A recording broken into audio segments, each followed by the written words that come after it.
ធ្លាប់តែខត្រីធម្មតាថ្ងៃនេះមកខក្បួននេះម្ដងហើយមានអីរសជាតិរបស់គេឆ្ងាញ់មែនតើហើយលាយត្រីទៀតដែរមានត្រីពោជាមួយនឹងត្រីផ្ទក់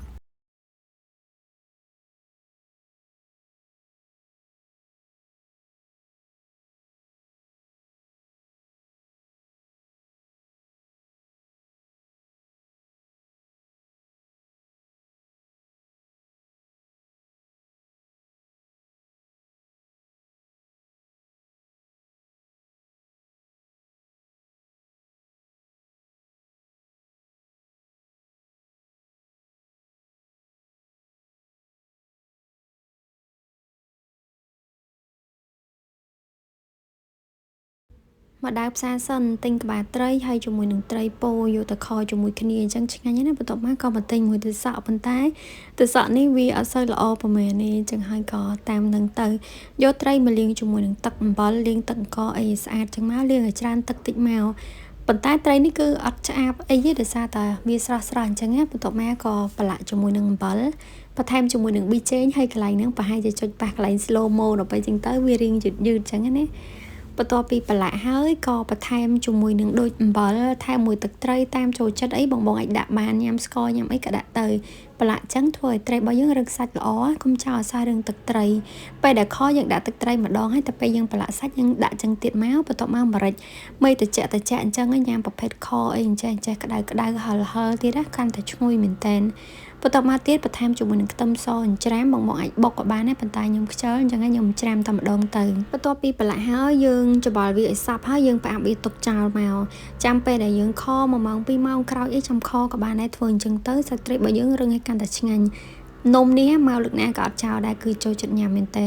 បន្ទាប់មកទៀតក៏យើងដាក់ឆ្នាំងឲ្យក្តៅហើយដាក់ជាមួយនឹងស្ករត្នោតដែរយើងរំលីងស្កររំលីងអីសិនចាំយើងយកមកដាក់និយាយទៅគឺឈ្ងុយមួយយ៉ាងដែរបើចាំកូរច្បល់ត្រីអីអញ្ចឹងកុំឲ្យបែកសាច់បន្ទាប់ពីមើលតាស្កររបស់យើងពុះល្អឡើងពណ៌ស្អាតហើយចាក់ជាមួយនឹងខ្ទឹមសចូល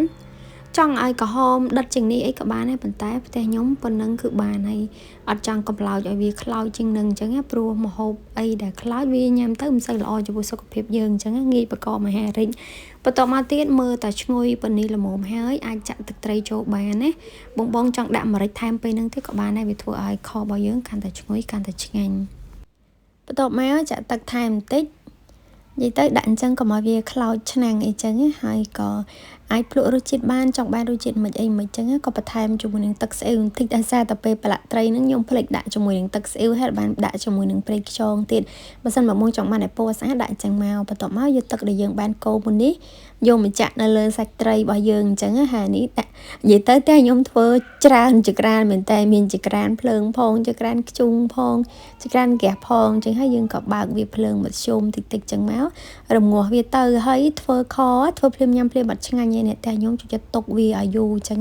មួយថ្ងៃអីក៏កាន់តែឆ្ងាញ់ឬក៏ខព្រឹកញ៉ាំល្ងាចខថ្ងៃញ៉ាំយប់អីក៏បានដែរនឹងឆ្ងាញ់ខ្លាំងហើយបន្លែរបស់យើងមានគ្រប់មុខហ្មងមានចេកថាមានត្រប់មានទសក់មានស្ពៃក្តោបមានត្រួយរាំងដោយសារតែយើងញ៉ាំជាមួយខផងហើយនឹងមានមួយមុខទៀតហ្នឹងគឺមានស្ដៅដែរយើងញ៉ាំជាមួយប្រហុកខ្ទិះប៉ុន្តែប្រហុកខ្ទិះខ្ញុំបានបង្ហាញដោយសារខ្ញុំបង្ហាញបងរាល់ដងអញ្ចឹងប៉ុន្តែធានាថាឆ្ងាញ់ខ្លាំងហើយម្ហូបរបស់ខ្ញុំគឺមានតែប៉ុណ្្នឹងឯងបើសិនជាបងចូលចិត្តវីដេអូនេះកុំភ្លេចជួយ like page វីដេអូនេះម្នាក់មួយឬក៏ share ចែកម្លែកក៏បានដែរបន្ទាប់ពីញ៉ាំហើយក៏មកញ៉ាំជាមួយអាឡឹកម្ដងអាឡឹកនេះនិយាយពីថាឆ្ងាញ់មែនតើមួយតែ3ពណ៌នេះប៉ុន្តែ